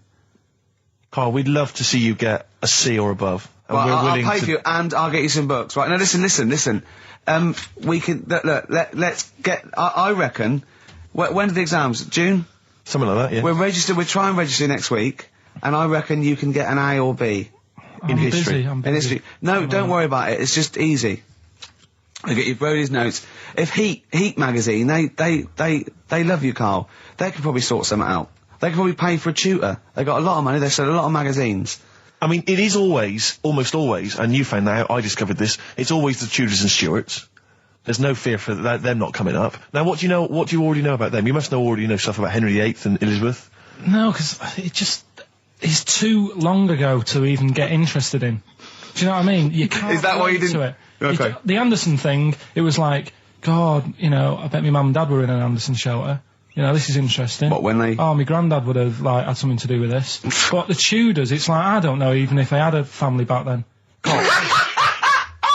Play a record. We come back Hang to on, this. hang Sorry, on, hang on. Steve, Because I need to introduce my the new feature. Yeah, for the I record. don't know if I had a family back then. Carl, listen, let me Genius, just Carl. ask you now, right? If you can finish this sentence, we've got a chance. Divorced, beheaded, died. Divorced, beheaded. Died. What is it? We just need to do a little bit of work, but otherwise I think you're going to be fine. It's how you remember what happened to Henry VIII's wives. They're little... Divorced, beheaded, died. Divorced, beheaded. It's like spam. Support... What's it? Support, protection, anchorage, movement. That's how You're going to... that's nothing to do with the Tudors No, and nothing to Stuarts. do with the skeleton. Yeah, see, no, we're not doing biology. Mnemonics and acronyms. What happened to Henry VIII's last wife? Did she die, or did she not die? Divorced, beheaded, died. Divorced, beheaded. Do you know that the only king that has got a moustache is... No. The only king that hasn't got a moustache is the King of Hearts on the playing cards. Carl is genuinely... I don't know if he's actually upset or embarrassed, but it doesn't matter. Why does it matter? You were 15 and didn't go to school. If you were my friends, I think you would have just said, oh, we can't find them. Why? But you just What's matter, that though. to do with that? Well, what do you mean? What do you mean? It's ridiculous. Do it again because you want to learn, because there's great things in the world to learn about. Don't worry. Look, GCSE is vocational. Is vocationally for a 15, 16-year-old to go on to do A-levels or whatever, or to get results. But you don't need that because you've done very well. You don't care about the Tudors and the Stuarts. I mean, I mean, I've had a couple of jobs, not this one, because you don't need qualifications to get a job. Obviously. In the radio. Yeah, obviously. You're absolutely right. But Yeah. the ones that I have got in the past, I did, because I didn't collect them, I had to lie. And I didn't like go mad. I didn't say I had A's and stuff. But I didn't put history down because I didn't even know I did it. So it's a bonus. I kind of treated myself to like a D and a couple of C's and that, so it's like, well, he's not... I love the fact that Carl even then was honourable. It's like, I'll at least put down the ones I think I took and lie, but the ones I didn't take, I won't lie about. Yeah, and don't give yourself a B. If they're going to find out you lied, give yourself a B next it time, could Carl. backfire, couldn't it? I mean, my brother's a bit mental, and he used to do things like go for jobs and say, oh yeah, I've done this before, like being a mechanic, and he's never even picked up a spanner, and yet he'd have the confidence to go and try and fix cars. Well, I'm not that daft, but God, and he... Who do you blame for this? That's just an easy way out. I have to blame myself. No? Yeah. What was the teacher like? Well, there's loads of different ones. I didn't like... I mean, the history teacher, it is my own fault, because with her, she's a bit mental, and I used to kind of stop the lesson by saying, oh, miss, tell us about your fireplace you've got that is made from a gravestone. Because that's what That she would had. stop any English teacher in their No, tracks. and she loved telling you about it. So Yeah. it was like, oh, I learned brilliant. that from a So teacher, that's why yeah. I didn't know about divorce, head loss, and all that. Yeah. Dandruff legs. Horse, head loss, dandruff legs. But remember now, divorced, beheaded, died. Divorced, beheaded, survived. That's all you got to remember. And what's that? That's what happened to Henry VIII's various In order. wives. In order. What does it spell out? No, it doesn't spell out spell anything, you just it's gotta saying remember it. the rhythm. In order in which he married.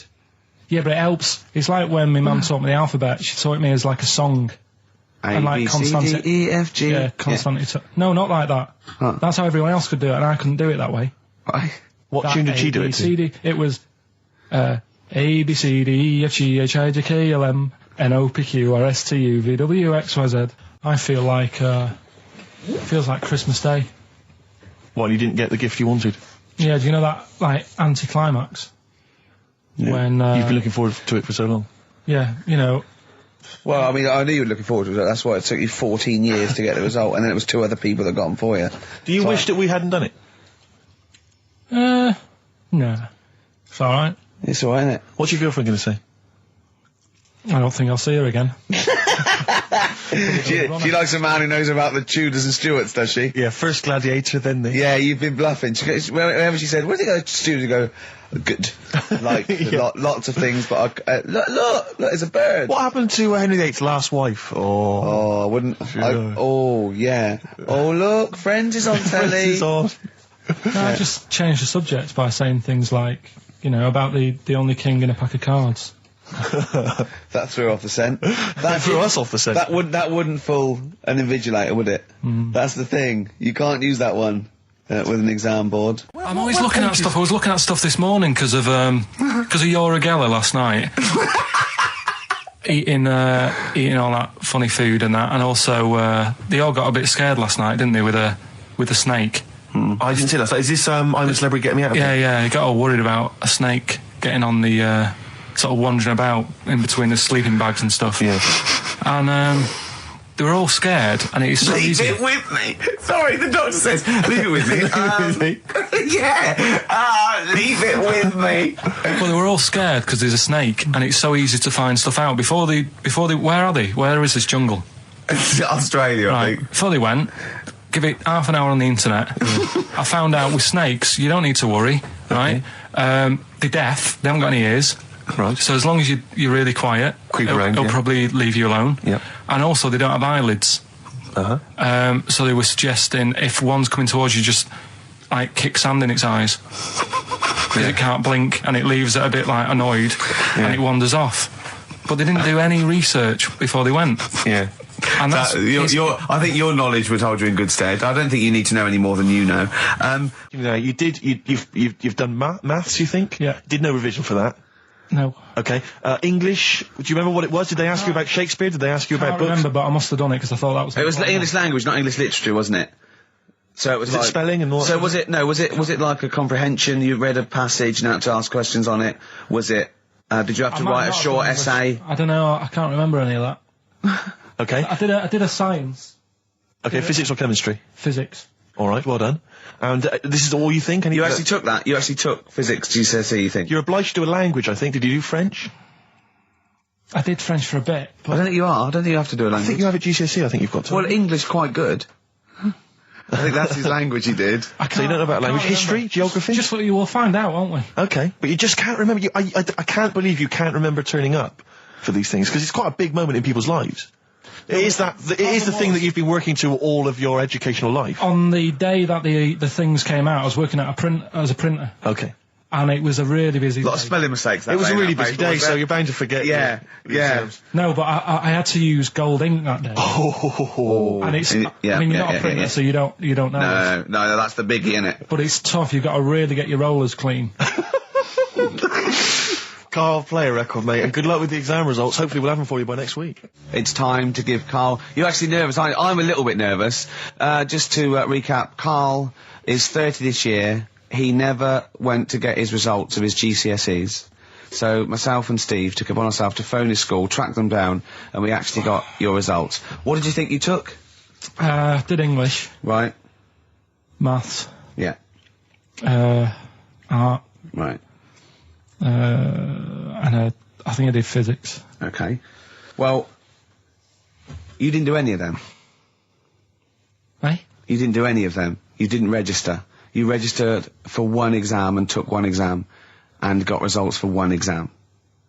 So I don't know what you thought you were turning up to, or you weren't registered, or you didn't. You're familiar with the notion of registering for an exam. You have to kind of officially register in order to be eligible. What do you mean, register? I turned up for a couple. Yeah, you can't just show up. You have to register for them. You have to pay this because it costs the school money, so they have had to have paid for you if they thought you were going to pass. You can't just turn up on the day and ask for some paper at the front. I never got a letter telling me that. Well, that's because you were never at school. But you did somehow register or registered for one exam. You registered for history. It's a topic that you've always been interested in. I was saying to Ricky before, World War II, I loved it. Not the actual event. No, the study of it. all the stuff like, about the Anderson shelters and stuff like that. Yep. And the bombs and that.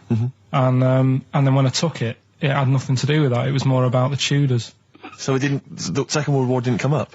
You mean there were no questions about the Anderson shelters? Nothing. That's devastating. So what are you expecting the result to be? Is that it? Yeah, it's the only one you took and registered. As far as the school is concerned, or certainly in it's the only one that counts. It's the only result. It's the only one that counts. Yeah, you've got... Did you register for yours? Yeah. Yes. I've got certificates and everything. So what, do you do that before the exam? Do you have to go somewhere and sign something, or...? Yeah, you don't check your results and then decide if you want to register. It's not like Millionaire, when you look at the question and go, I think I'll take the money. Yeah. You go... No. But anyway, you must have registered for one, or maybe your teacher put you in for I it. didn't do it. They must have been Someone else confident. registered They for must me. have been confident. They must have thought your best bet was history. Right, so what did they get? You got an E, which I think, I mean, technically, is a pass. E. It's a bad pass, but there's F, How and there's much U. longer You're not going to be doing a PhD. You can get an F, right, which is fail, and then a U, which is ungraded. Now, I don't know why the U exists, because F means you failed. U is like them going, you not only failed, but you wasted my time. So, We're annoyed that you took this exam. so who thought they'd register me to get an E? well, they didn't. Well, they think didn't. you'd I get think any. they were hoping. It was rather like you with the lottery. They were hoping see- for something better than You nothing. see, I assume that the man who registered for that thought he can scrape an E if Anderson shout was come up. Yeah. Well, that's it. You've got. Now, what I'd like to do, Carl, is I've started your re-education. You've read a book on Rasputin. I'll be asking you a few questions about that later. I've got another book for you to read next week. Next week, I've got a I'm little. not in the mood. What? Not in the mood. Oh, come on. Look, what's that? What does that say? It's that fella. It's the picture of the bloke that he used to use for Citizen Smith. Yeah? Che Guevara. Yeah. Yeah. He was quite happy, I think, when he found out that Robert Lindsay was involved. He went, yeah, of course you can. No worries. No worries, yeah. What So- are your feelings, Carl? What do you think? Are you emotions depressed? feeling? I'm just a bit annoyed because I'm sure I turned up for more, so it just wasted me time. Listen, they don't matter. I'm sure I you're did doing. more You're than doing one. very well. You know, you can educate yourself. GCSEs are merely a step on the ladder to help you, not just for education, but you know, they're more vocational than anything else. You're doing very well, and you're reading books. Don't worry about it.